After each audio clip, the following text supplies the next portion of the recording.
In chapter 10, we're going to get into a whole issue of Bible translations, one of my favorite things to talk about. And the charge is sometimes made that translations can be so different that you can't trust any of them. And to be true, it is frustrating. You can be in a Bible study and people have different translations. One person reads the text and says, if your brother sins against you, go and show him his fault.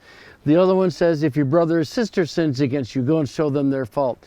And you go, well, which one is it? It's an important question for my daughter to know. And so you get these differences that can make it frustrating. Basically, Bible translation is a two-step process. And this is where the variations in the interpretation comes in. And by the way, all translations are interpretive. There's no such thing as a non-interpretive translation.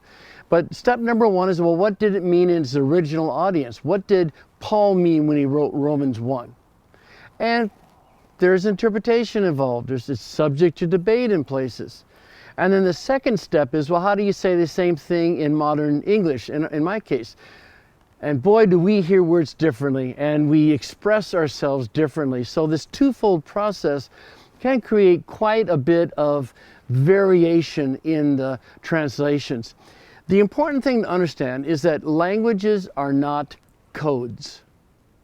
There's not an exact equivalence between languages. Languages are wildly, at times, different. They're different in vocabulary. You come across and it says that we are the doulos of Christ. Well, what is it? Are we the servant of Christ? Are we the slave of Christ? Or are we the bondservant of Christ? All three of those are adequate translations of doulos, but all of them contain images and meanings that are not part of the Greek word doulos. Well, there's not an exact equivalence when you go from one language to another. The same is true of grammar. We express the same truths, but we express them differently. So the prodigal son is coming back, his father sees him, and he runs and he, quote, falls on his neck. What does that mean? He beat him up? No, I mean, he hugged him around the neck. But that's an interpretive position we have to take, because the Greek just says he fell on the neck.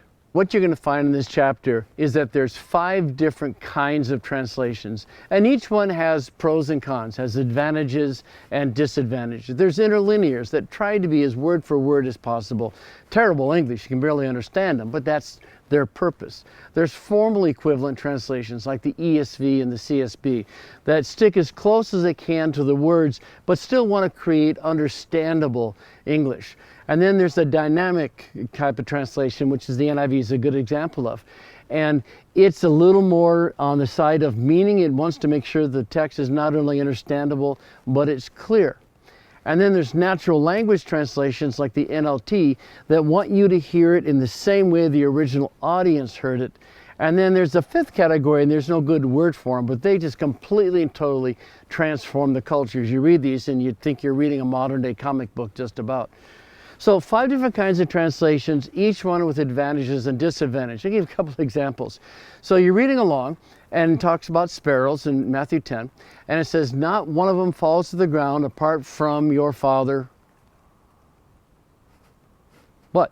Well, there's no Greek word. Doesn't say anything else. Well, if you're more of a word-for-word person, you're just going to leave that. Of course, it's not English, apart from your Father, what? That's just not an English sentence. And then you have the little more dynamic, they're having to guess, apart from your Father's will, apart from your Father's care, looking at the overall context to convey the meaning.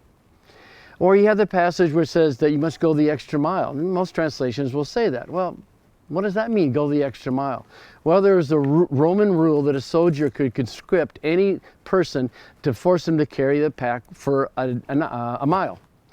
And the NLT doesn't say go the extra mile.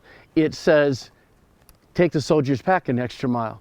In other words, they're trying to make it as natural as they can for you to understand what the text is meaning.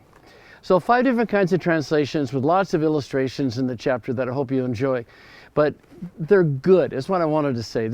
Each one of these has a purpose, and we have a plethora of translations that meet each of these needs, and they do a really good job. As a good friend of mine says, all Bible translations, main ones I should say, will lead you to the cross.